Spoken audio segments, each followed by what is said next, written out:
تو ابتدا کرتے ہیں ہم. یہ سورہ مبارکہ 30 آیات ہیں، 3 رکوع ہے اس میں، اور مکی صورت ہے. ابتدا حروف مقطعات سے ہو رہی ہے، الف لام میم. تو حروف مقطعات کا معنی تو پہلے آپ کو میں نے بتایا کہ یہ وہ کوڈ ورڈز ہے جو اللہ تبارک و تعالیٰ اور اس کے حبیب صلی اللہ تعالیٰ علیہ وسلم کے مابین ہے، اور ان کا معنی وہی جانتے ہیں. حتیٰ کہ جبریل امین کے بارے میں بھی کہا گیا کہ ان کو بھی وہ معنی نہیں معلوم، کیونکہ اللہ اس کے رسول صلی اللہ علیہ وسلم کے درمیان کا راز ہے. تو یہ ہر لفظ الگ الگ پڑھا جاتا ہے، یعنی الف الگ پڑھا جائے گا، لام الگ پڑھا جائے گا، میم الگ پڑھا جائے گا. یعنی اس کو ہم یہ نہیں کہیں گے علم، وہ پڑھنا غلط ہو جائے گا. اس کو ہم الف لام میم. تو مقطعات کا مطلب یہ ہوتا ہے کہ جو کٹا ہوا ہو، الگ الگ ہو. تو اب اس کا کیا معنی ہے؟ تو معنی کے حساب سے جو حقیقی معنی تو وہ تو اللہ تعالیٰ ہی جانتا ہے اور اس کے حبیب صلی اللہ علیہ وسلم جانتے ہیں، لیکن علماء کرام، بڑے اولیاء کرام، وہ سورت کے موقع کی مناسبت سے اس کا کچھ مفہوم بتاتے ہیں.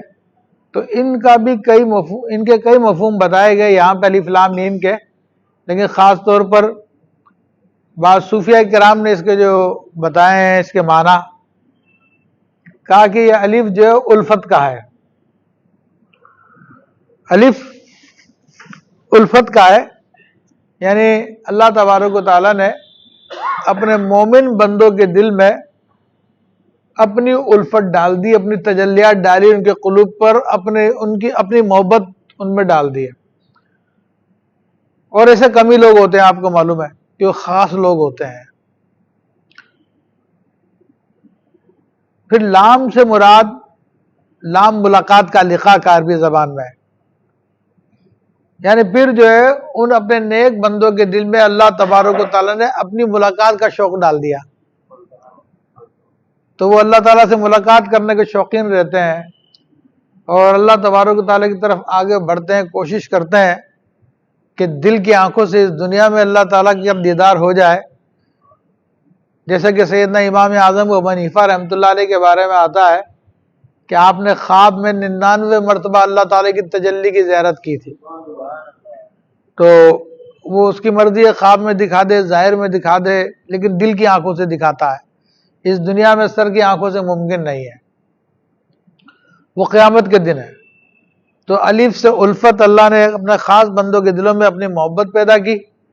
پھر لام سے لقاء یعنی ملاقات ہے کہ اللہ تعالیٰ سے ملاقات کے متمنی رہتے ہیں.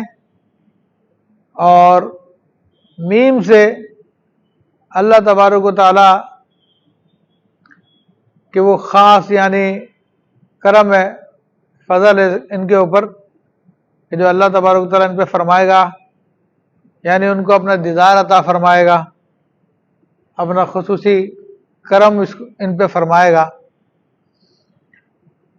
پھر فرمایا کہ تنزیل الکتابی یعنی کتاب کا اتارنا، لا ریب فیہ، پروردگار عالم کی طرف سے ہے، من رب العالمین، پروردگار عالم کی طرف سے، لا ریب فیہ، اس میں کوئی شک کی گنجائش نہیں ہے.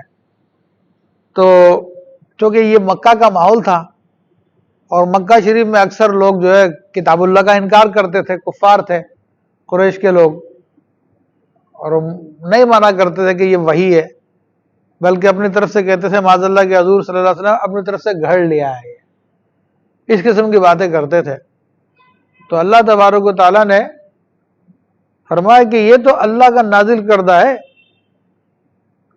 اس میں کوئی شک نہیں ہے، یہ اس کی طرف سے جو عالمین کا پروردگار ہے، سب کو پالنے والا ہے. اس بات کو تو کفار بھی مانتے تھے کہ عالمین کا پروردگار اللہ تبارک و تعالیٰ، لیکن شرک کرتے تھے وہ، لیکن جانتے تھے، اس بات کو مانتے تھے کہ اس عالم کو اللہ نے پیدا کیا، وہی چلا رہا. پھر فرمایا کہ ام یقولون افطرا، کیا کہتے ہیں کہ ان کی اپنی بنائی ہوئی ہے. افطرا کہتے ہیں کسی چیز کے اوپر جھوٹی بات بولنا، گھڑنا. افطرا بازی کر رہا ہے یعنی جھوٹی باتیں بول رہا ہے کسی کے خلاف. یا کسی کی حمایت میں. تو کافروں کی بات اللہ تعالیٰ نے بیان فرمائی کہ کافر کہتے ہیں کیا انہوں نے اپنی طرف سے گھڑ لیا ہے؟ پھر اللہ خود جواب دے رہا ہے بل هو الحق من ربک، نہیں بلکہ یہ تمہارے رب کی طرف سے حق ہے. تو آپ دیکھیے اس ماحول کے اندر جہاں پہ نبی علیہ الصلوۃ والسلام کا مسلسل انکار کیا جا رہا تھا اور چند احباب تھے جو ابتدائی میں جو آپ پر ایمان لے کر آئے، تو اس وقت اللہ تبارک و تعالیٰ نے اپنے محبوب صلی اللہ تعالی علیہ وسلم کی ہمت بندھانے کے لیے اور بعد میں یہ ان لوگوں پہ بھی جتانے کے لیے اور بعد میں آنے والے انسانوں کو بتانے کے لیے فرمایا کہ نہیں، یہ کافر جھوٹ کہتے ہیں، یہ افطرا نہیں ہے، جھوٹ نہیں ہے یہ قرآن، بلکہ یہ تو تمہارے رب کی طرف سے حق ہے. اور پھر قرآن نے ثابت بھی کیا، قرآن نے چیلنج بھی کیا اس زمانے کے لوگوں کو، اور آج بھی چیلنج ہے کہ اس جیسی ایک آیت بنا کے لے آؤ. نہ اس زمانے میں جبکہ وہ زبان دانی کے بڑے ماہر تھے اس زمانے میں کامیاب نہیں ہو سکے، اور اس زمانے میں بھی آج تک نہیں کامیاب ہو سکے. پھر قرآن کے جو عجائب ہیں وہ تو جو سائنس ترقی کرتی جا رہی ہے قرآن کے عجائب ظاہر ہوتے جا رہے ہیں، دنیا کی عقلیں حیران ہوتی جا رہی ہے. جو سائنس نے اتنا زمانہ گزارنے کے بعد ترقیاں کر کے جو چیزیں اب حاصل کی ہیں، قرآن نے ان حقائق کو 1400 سال پہلے بیان کر دیا تھا. تو یہ خود قرآن بھی ثابت کر رہا ہے کہ میں اللہ کا کلام ہوں، اور خود اللہ نے بھی اس پہ فرما دیا کہ بل ہوا حق من ربک، نہیں یہ جھوٹے ہیں، یہ قرآن تو حق ہے تمہارے رب کی طرف سے. اچھا کیوں نازل کیا گیا؟ ویسے تو بے شمار حکمت ہے اس کے اندر، لیکن خاص ایک حکمت جو بیان کی گئی جو بہت مشہور بھی ہے، فرمایا کہ لِتُنذِرَ قَوْمًا مَّا آتَاهُم مِّن نَّذِيرٍ، فرمایا تاکہ تم ڈراؤ، ڈر سناؤ ایسی قوم کو کہ جن کے پاس پہلے کوئی ڈر سنانے والا نہیں آیا تھا. یعنی ڈر سنانے والے سے مراد یہ کہ اللہ کا کوئی نبی نہیں آیا تھا ان کو تبلیغ کرنے کے لیے. تو اصل میں بات یہ اہل مکہ کے بارے میں ہے، یہاں پر مراد یہ ہے کہ بہت طویل عرصے اس سے کوئی نہیں آیا تھا، یہ نہیں کہ بالکل نہیں آیا تھا، کیونکہ اس قوم کے اندر حضرت اسماعیل علیہ السلام مبعوث کیے گئے تھے. تو یہ اسماعیل علیہ السلام کی اولاد بھی تھی، انہی سے نسل چلی ہے. تو ان کو بھی تقریباً 2-2.5 ہزار سال ہو چکے تھے. ان 2-2.5 اور ان کے بعد تھوڑے عرصے کے بعد شعیب علیہ السلام تو وہ بھی عرب کے لیے تشریف لائے تھے، لیکن ان کو بھی 2000 سال کا زمانہ تھا تقریباً.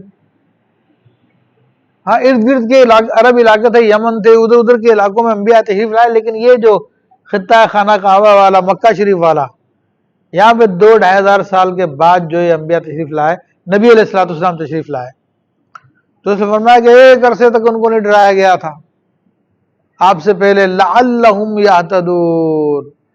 تو آپ کو یہ قرآن ہم نے اس لیے عطا فرمایا تاکہ وہ قوم کے جن کے پاس ایک طویل عرصے سے کوئی ڈر سنانے والا نہیں آیا تھا، اللہ کا براہ راست پیغام دینے والا نہیں آیا تھا، تو آپ ان کو اس قرآن کے ذریعے اللہ کا پیغام دے تاکہ وہ ہدایت پا جائیں.